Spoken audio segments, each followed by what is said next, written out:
The pumpkin arrived on the porch without a note, squat and heavy, its skin warm as breath. I carved it anyway. When the knife pierced the rind, it screamed, wet, muffled, alive. I dropped the blade, but the sound stopped, replaced by a slow, patient heartbeat. That night, the candle inside refused to go out. Light pulsed through the jagged grin, casting shadows that crawled across the walls.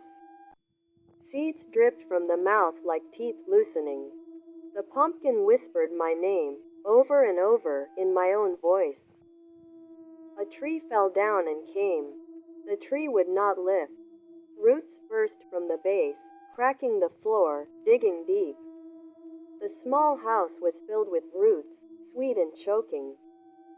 Be morning, where Venus had and Varapadmi lags, were green and white, understood were, yacht was sent a decoration, yet was waiting to be filed.